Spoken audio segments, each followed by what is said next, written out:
O que você está sugerindo aqui é algo que, se posso ler nas entrelinhas do que você está dizendo, tem implicações para a ciência e para a comunidade científica. Estamos presos nessa realidade aparentemente sólida e substancial. O universo tem muitos níveis de realidade. Nós simplesmente não acessamos o nível que nos mostra quão profunda e mágica essa realidade é. O que eu gostaria de fazer agora é que estou trabalhando num livro que é a aplicação prática dessa ideia holográfica de todas as suas várias fases. Precisamos entender que temos essa enorme capacidade, mas nossa mente consciente a alimenta com todo tipo de coisas sem querer e dá todo tipo de direções equivocadas. E eu quero escrever um livro que realmente trate de todas essas coisas em todos os níveis, dizendo, aqui estão as aplicações práticas, de maneira que você não precisa lidar com os aspectos muito, digamos, cabeçudos de espaço-tempo dessas coisas. Logo depois de fazer essa declaração na TV, ele morreu de um jeito muito estranho para variar.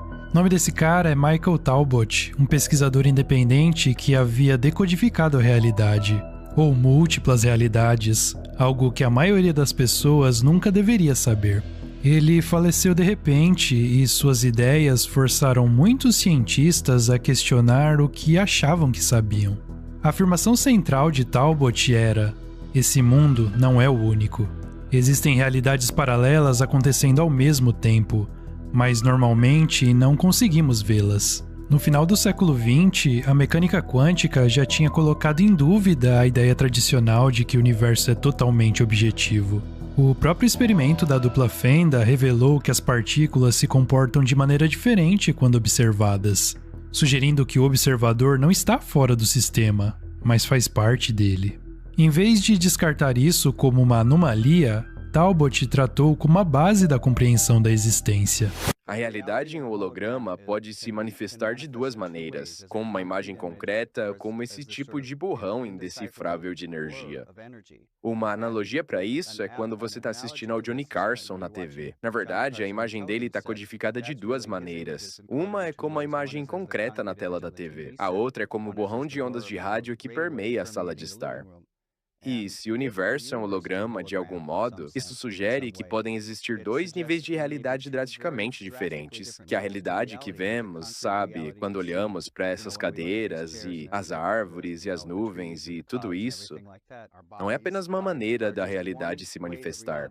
E no nível profundo existe outra, existe um nível de realidade em que tudo se dissolve num oceano de energia, que é interconectado holograficamente, onde cada porção do universo está contida em cada minúscula área do universo. Nessa perspectiva, a realidade é em camadas. Cada nível de percepção se conecta a níveis mais profundos, e todos convergem em um campo unificado, onde a divisão entre mente e matéria desaparece.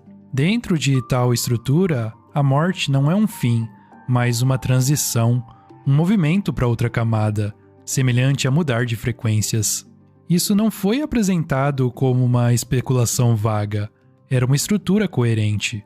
A matéria depende da consciência, não o contrário. Para leitores comuns, isso foi uma inversão chocante do senso comum. Para algumas instituições, isso se misturava com pesquisas secretas sobre estados alterados e percepção. Se você pegar duas partículas subatômicas, como elétrons, em certas instâncias, quando você faz algo para uma, isso sempre vai afetar a outra, não importa quão distantes elas estejam. É meio como as histórias que você já ouviu sobre gêmeos idênticos, em que quando um se machuca, o outro sente a dor. E o problema é que não conseguimos encontrar nenhum processo conhecido pela física que explique como elas poderiam estar enviando um sinal de um lado para o outro, na Porque verdade. teria de ser mais rápido do que a velocidade da luz, né? Instantâneo teria que ser um sinal instantâneo. E a teoria da relatividade de Einstein dizia que você não pode ter sinais instantâneos, porque isso significaria que se poderia violar a barreira do tempo e, concebivelmente, ligar para o seu avô e dizer para ele não se casar com a sua avó. E a maioria dos físicos diz, bem, isso seria perturbador demais para incorporar a um quadro racional da realidade. Pensa em gêmeos idênticos. Existem incontáveis histórias em que um sente algo no momento em que o outro se machuca ou está em perigo, mesmo que estejam a quilômetros de distância. É difícil explicar isso em termos físicos normais. Talbot conectou isso ao que a física já estava encontrando no nível quântico. Partículas que agem do mesmo modo, ligadas instantaneamente, não importa a distância. E se a própria matéria pode permanecer conectada assim, Então, talvez nossas mentes funcionem por meio da mesma rede oculta, conectadas de maneiras que a ciência ainda não compreende totalmente. Se o universo é holográfico, então tudo que vivenciamos é interconectado e cada parte reflete o todo. Tempo, espaço e matéria podem não ser absolutos, mas flexíveis, moldados por leis mais profundas que ainda não entendemos por completo. Talbot sugeriu que vida e morte são parte de um espectro contínuo no qual a consciência se movimenta entre realidades, em vez de desaparecer. E justo quando essa mensagem começou a se espalhar mais amplamente, ele faleceu. E o que ele deixou para trás continua a levantar questões sobre a própria estrutura da existência.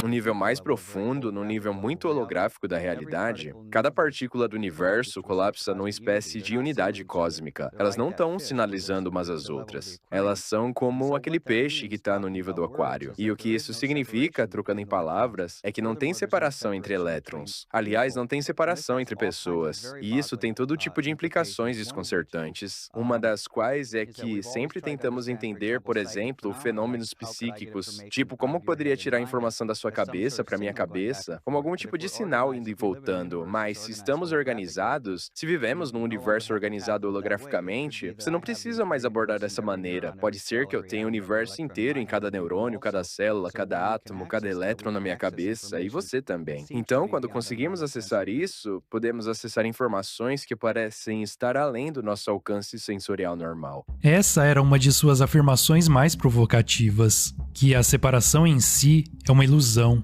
Se cada parte do universo já contém o todo, então a ideia de estar isolado, seja como partículas, seja como pessoas, simplesmente desmorona.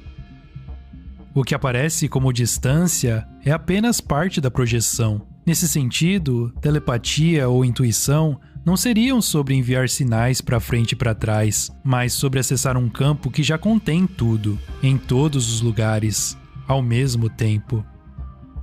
O choque real era até onde isso poderia ir. Se cada pessoa carrega o universo inteiro dentro de si, então os limites entre mentes são apenas filtros temporários. Em certas condições, esses filtros podem afrouxar e experiências normalmente descartadas como paranormais talvez sejam vislumbres de como a realidade realmente funciona. Bem, também acontece que nosso cérebro usa transformadas de Fourier para traduzir informação visual. Isso é uma situação muito incomum, é tipo descobrir esquimós falando espanhol. Você sabe, não é a prova de que o cérebro é um holograma, mas é sugestivo de que o cérebro seja um holograma. E acontece que, de fato, todos os nossos sentidos parecem depender de uma espécie de transformadas de Fourier, de que todos parecem usar a mesma matemática. Então, de novo, aqui está a evidência de que o cérebro usa a mesma matemática para decifrar o mundo sensorial que está envolvida na fabricação de holograma. O que, como eu disse, não é a prova, mas é uma evidência convincente de que algo está acontecendo ali. Isso era mais um indício apontando na mesma direção. A matemática dos hologramas parece surgir na forma como o cérebro processa visão, sons e outros sentidos. Se for verdade, então todo o nosso sistema nervoso pode estar funcionando segundo princípios holográficos, decompondo a realidade em frequências e reconstruindo ela no mundo em que vemos e sentimos. Isso significaria que a própria percepção não é uma janela para uma realidade externa, mas um processo de decodificação de um padrão muito mais complexo, oculto sob as aparências.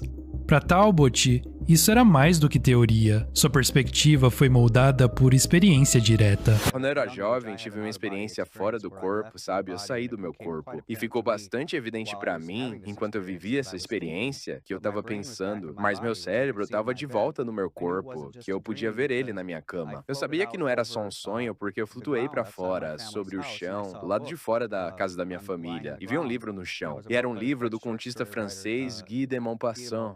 E no dia seguinte, um vizinho disse: aliás, Mike, eu perdi um livro da biblioteca do Guy de Maupassant, você viu? E eu pensei, bom, eu flutuei sobre ele na noite passada. Eu não disse isso pro vizinho, mas ali estava o livro. E eu sempre fui muito, ainda sou muito orientado cientificamente. Quero entender o mundo em termos científicos. Mas foi realmente a primeira vez que eu tive, tipo, que meio que confrontar, sabe? A diferença entre minhas crenças espirituais, de que podemos sobreviver à morte do corpo, e essa crença minha profundamente arraigada arraigada a crença científica de que é o cérebro que faz o pensamento. E eu percebi que tive uma espécie de epifania em que pensei, não é o cérebro que faz o pensamento. Então não tenho total certeza de que sejam só os padrões de interferência eletromagnética que constituem o holograma do cérebro, porque eles obviamente pereceriam quando o cérebro perece. Eu acho que pode haver algum nível mais sutil, alguma energia mais sutil que ainda não descobrimos com a nossa tecnologia. Se o pensamento pudesse continuar fora do corpo, então o cérebro não poderia ser a fonte última da consciência.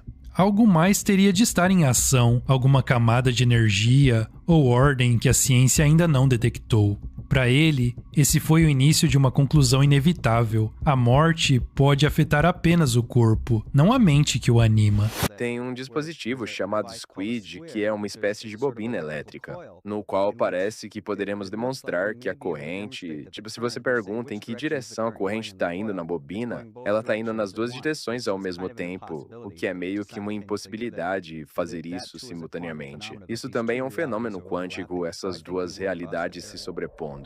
Experimentos como esse levam a ideia adiante. Se uma corrente pode fluir em duas direções ao mesmo tempo, então a realidade não está presa a um único desfecho. Isso significa que diferentes possibilidades podem existir lado a lado, sobrepostas, até que algo force uma escolha. E isso não é ficção científica, é um resultado de laboratório apontando para a mesma conclusão. Nosso universo pode conter múltiplas realidades de uma vez, e se sistemas quânticos podem fazer isso, a questão é se a própria consciência é capaz de se mover entre esses estados sobrepostos.